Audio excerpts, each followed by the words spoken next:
Today's top stories at NBR, the largest quarterly fall in unemployment in at least 35 years. Plexure Group Chief Executive resigns. A former investment banker teams up with 660. And there's more coming right up.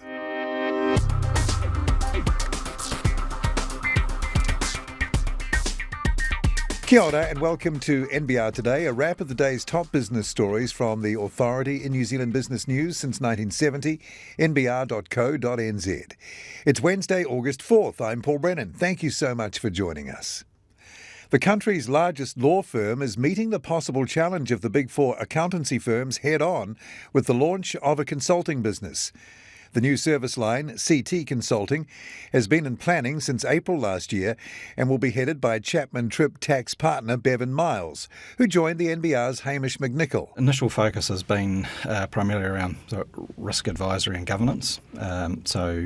Examples there would be working with financial institutions around conduct and culture type issues, other regulatory change impacting on them.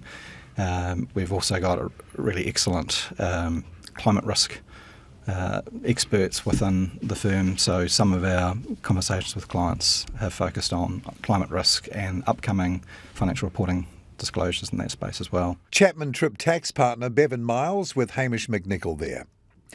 NZ Funds, which sparked controversy this year through its advertising of 107% KiwiSaver returns, saw its performance fee income balloon by more than 50 million last year. As a result, profit after tax in the year to March 31st, 2021 rose nearly eightfold to 36.5 million, following a year in which multiple investment portfolios achieved annual returns of more than 90%. The fund manager drew attention from the public, the funds management industry and regulators earlier this year after it took out giant billboards in Auckland and Wellington to advertise its KiwiSaver scheme growth strategy, returning 107% in the year ending March 31st. The largest quarterly fall in unemployment in at least 35 years has highlighted just how well the New Zealand economy is performing. Stats NZ's June quarter household labour force survey showed the number of people unemployed fell 12.4%, down 17,000 over the quarter to reach 117,000, the same level as June 2020. This was the largest quarterly percentage fall in unemployment since the survey began in 1986. The unemployment rate continued to fall from its recent peak of 5.3% in September 2020, dropping 0.6 percentage points to 4%. The seasonally adjusted unemployment and underutilisation rates fell to 4 and 10.5% respectively.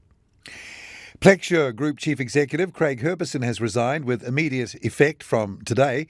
Mr Herbison has also resigned as a director of the mobile engagement company. Speaking to NBR, Herbison said that the travel aspects of his job had worn on him, especially as most of Plexure's clients are overseas. And while COVID had all but eliminated this, the borders were reopening. He has no role lined up to go to, but says he has a few things he's looking at. Herbison joined Plexure in September 2017. Liquidators of a Dunedin trust company linked to money laundering allegations have appealed to the public for help in contacting its sole director, last heard of in Singapore. 5 years after they were appointed to Guardian Fiduciary Trust over a US $1 million legal bill, liquidators Hudson Biggs and Trevor Lang appear to have hit a brick wall. In their latest report, Biggs and Lang said their efforts to get financial records from the former Republic of Macedonia have been thwarted, and its previously New Zealand-based director, Nico Franklin, had not been available for interview. Biggs told NBR even if Franklin did return to New Zealand, there were concerns he might not be able to help their inquiries. Former investment banker David Gibson, an early investor in Lewis Road Creamery and Jess's Underground Kitchen, has teamed up with pop band 660 to launch his latest venture, a social marketplace app where users post items for sale, jobs they are advertising or work they can offer. Gibson, a director of media company NZME and energy company Trustpower, started Side Hustle e-commerce in 2016 and tested its first version at Dyson School for Girls in Auckland with an app offering jobs for babysitting. Its expansion into items for sale was based on feedback from the students. The 660 band members who will be selling items through the app as part of promoting it each have a 2% stake in the company. The full details of those stories and more are at nbr.co.nz right now. Tomorrow at NBR, in his politics column, Brent Edwards rates the government's COVID response this year, and Hamish McNicol covers a new FMA report on online investing platforms. I'm Paul Brennan. I look forward to being with you again tomorrow around lunchtime for the morning's NBR trending stories. Then same time, same place, right here from 5:30 again tomorrow for another NBR Today.